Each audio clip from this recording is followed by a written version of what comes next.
I'm known online as the Space Gal. I studied aerospace engineering for nearly a decade before I began my career in TV and social media.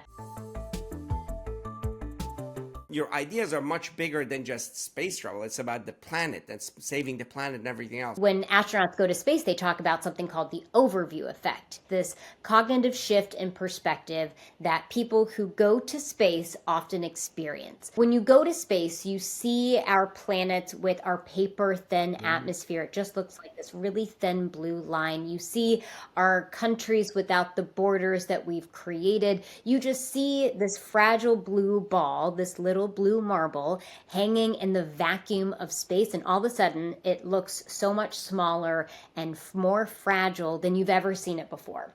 And so people who come back, they want to be a better steward to the environment. They want to be a better neighbor to each other. What are the most common misconceptions that people have about space travel? I get tagged in a lot of UFO content because we are seeing more rocket launches than we've ever seen in history. Maybe a decade ago, we would see like 70 launches like worldwide, and now they're getting up to a cadence of like a couple of a week right now. And so if you look up in the sky, you are more likely to see something that you don't recognize, that you've never seen before, and you just automatically assume that it's a UFO, that it's Yeah. an alien. Back in the Apollo days, the type of astronauts that were selected were predominantly military members. They were test pilots. And now, a lot of the spacecraft, just like a lot of the aircraft we see nowadays, are autonomous. And I think that'll lead to a new style of what we consider astronaut. Professional astronauts that don't necessarily need to be test pilots anymore, but maybe they have a special type of science skill set, like maybe they're geologists who we want to bring to the moon, because we've only ever been able to study the moon in the last like 40 years with satellites. And now we want to have hands on the ground to be able to look at and study the geology of the moon.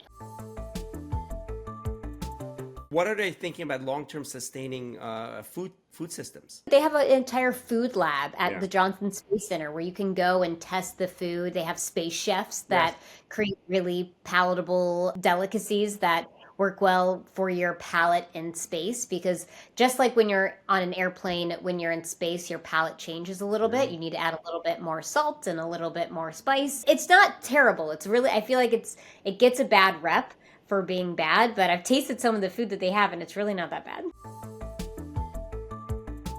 The thing in space that I'm most excited about is NASA's Artemis program, which is their follow-up to the Apollo program. So Artemis is Apollo's twin sister in Greek mythology, and this is the program that will bring the first woman and the first person of color to the moon. I'm excited for my daughter to be able to witness a woman walk on the moon in her lifetime, when she's able to watch it and understand it and really grasp it. And the goal with the Artemis program is to not just go to the moon, collect some rocks and come back home, but to go to the moon and stay this Oh, time wow. and Okay. create sort of a human permanent presence on the moon. So I would say by 2030, for sure, we'll see humans on the moon.